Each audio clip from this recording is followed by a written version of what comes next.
ជំរាបសួរអ្នកទាំងអស់គ្នាថ្ងៃនេះខ្ញុំមានកិត្តិយសខ្លាំងមែនទែនដែល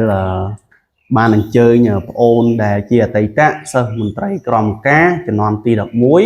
ដើម្បីមកចែកជូននៅបទពិសោធន៍ហ្នឹងហើយជំរាបសួរប្អូនសូមជួយណែនាំខ្លួនបន្តិចមកជំរាបសួរអ្នកទាំងអស់គ្នាខ្ញុំបាទឈ្មោះកាន់រដ្ឋាជាសិស្សមន្ត្រីក្រមការជំនាន់ទី11នៃសាលាភូមិរដ្ឋបាលហើយបច្ចុប្បន្ននេះខ្ញុំមកបម្រើការងារនៅរដ្ឋបាលស្រុកកោះអណ្ដែតហ្នឹងហើយថ្ងៃនេះបងអញ្ជើញប្អូនមកដើម្បីយើងធ្វើការចែកលេខនៅបទពិសោធន៍ពាក់ព័ន្ធនឹងការប្រឡងចូលមន្ត្រីក្រមការដោយសារប្រហែលថ្ងៃមុននេះដោយសារឃើញមានសេចក្តីជូនដំណឹងមួយពាក់ព័ន្ធនឹងការជ្រើសរើសមន្ត្រីក្រមការចំនួនទី12មិនអញ្ចឹងណាអញ្ចឹងឥឡូវយើងសូមប្អូនជួយចែកលេខបទពិសោធន៍ពាក់ព័ន្ធនឹងមុននឹងយើងប្រឡងចូលហ្នឹងតើប្អូនបានត្រៀមខ្លួនអ្វីខ្លះហើយសម្រាប់ខ្ញុំបាទមុនពេលដែលខ្ញុំប្រឡងចូលសាលាភូមិរដ្ឋបាលហ្នឹងខ្ញុំបានត្រៀមខ្លួនរយៈពេល5ខែមុនប្រឡងហើយរយៈពេលដែលខ្ញុំត្រៀមខ្លួនហ្នឹងគឺខ្ញុំក៏អត់បានដឹងដែរថាសាលាគាត់នឹងប្រកាសរើសសិស្សមន្ត្រីក្រមការជំនាន់ទី11នឹងមិនតែខ្ញុំបានចិត្តតែរៀនត្រៀមមុនទៅហើយទី1ដោយសារតែខ្ញុំបានឃើញ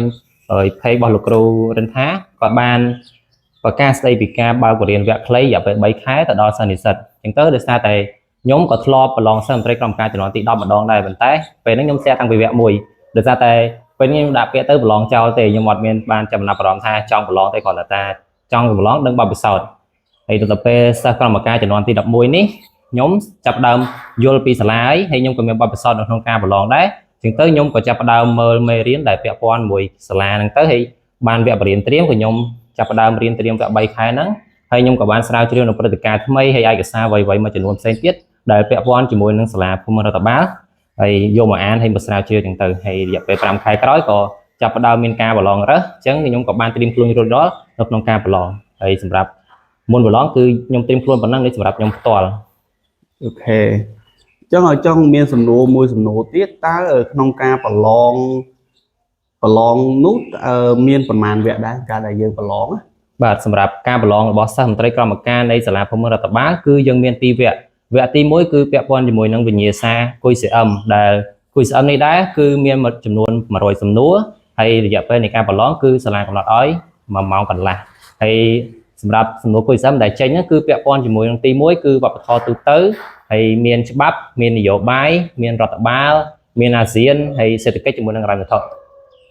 ហើយសម្រាប់វគ្គ2នៅពេលដែលយើងជាប់វគ្គ1ហើយអញ្ចឹងសាលានឹងជំរើសបេក្ខជនហើយថាដូចកាលខ្ញុំចំនួន11គឺបេក្ខជនសម្រាប់យកទៅប្រឡងវគ្គ2គឺមានចំនួន3នាក់អញ្ចឹងនៅពេលដែលយើងជាប់វគ្គ1យើងទៅដល់វគ្គ2គឺយើងមានវិញ្ញាសាសរសេរសំណេរហើយមានសំណួរខ្លីនៅក្នុងសំណេរហ្នឹងហើយទៅពេលហើយក៏មានអង់គ្លេសគុយ CM នៅក្នុងហ្នឹងដែរអូខេហ្នឹងហើយចង់សួរប្អូនមកសំណួរបន្ថែមទៀតវិញ្ញាសាដែលប្រឡងកម្រិតវាយ៉ាងម៉េចដែរវាលំបាកខ្លាំងឬមួយក៏វា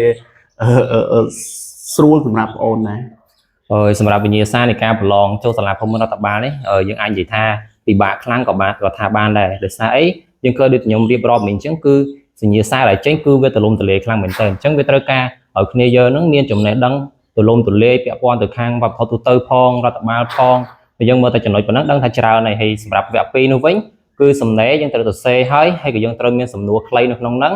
ហើយថែមទាំងមានអង់គ្លេសទៀតអញ្ចឹងក៏ទាមទារត្រូវការកម្រិតនៃភាសាអង់គ្លេសរបស់យើងខ្លាំងមួយចំនួនដែរអញ្ចឹងទៅអូខេហ្នឹងហើយសំណួរចុងក្រោយចង់សួរប្អូនតើប្អូនមានយោបល់អ្វីខ្លះដល់បេក្ខជនដែលយើងត្រៀមប្រឡងសិស្សក្រមការចំនួនទី12ខាងមុខសម្រាប់ការដែលឲ្យបងប្អូនត្រៀមខ្លួនគឺអត់មានអីច្រើនទេគឺថាបងប្អូនត្រូវតែព្យាយាមមើលមេរៀនឲ្យបានច្រើនអាចថាយើងត្រៀមខ្លួនមុនអាចថា5ខែដូចខ្ញុំក៏បានដែរឬក៏យើងអាចមានពេលប្រហែលទៅស៊ីសងលើគ្នាយើងទេគ្នាយើងគិតថាប្រហែលតែខ្ញុំថាព្យាយាមត្រៀមខ្លួនឲ្យបានកាន់តែយូរក្នុងការមេរៀនគឺកាន់តែល្អដោយសារតែយើងព្យាយាមបានយូរយើងអាចថាដឹងព្រឹត្តិការណ៍ថ្មីច្រើនមើលបានដឹងវិញ្ញាសាផ្សេងបានច្រើនចឹងហើយមានតែឲ្យបងប្អូនព្យាយាមមើលមេរៀនឲ្យបានយូរមានតែប៉ុណ្្នឹងទេហ្នឹងនឹងអរគុណច្រើនបងប្អូនដែលបានចែករំលែកនៅបទពិសោធន៍នៅក្នុងការប្រឡងចូលមន្ត្រីក្រមការហើយវីដេអូនេះដែរពិតជាមានសារៈសំខាន់មែនទែនសម្រាប់បេក្ខជនយើងដែលត្រៀមប្រឡងចូលជាសិស្សមន្ត្រីក្រមការចំនួនទី12សម្រាប់ត្រៀមខ្លួនឲ្យហើយមុននឹងពេលដែលយើងប្រឡងពេលដែលយើងត្រៀមខ្លួនហើយទៅយើងប្រឡងគឺយើងមានស្រាប់មានសមត្ថភាពដើម្បីទៅប្រឡងក្នុងខ្លួនហើយ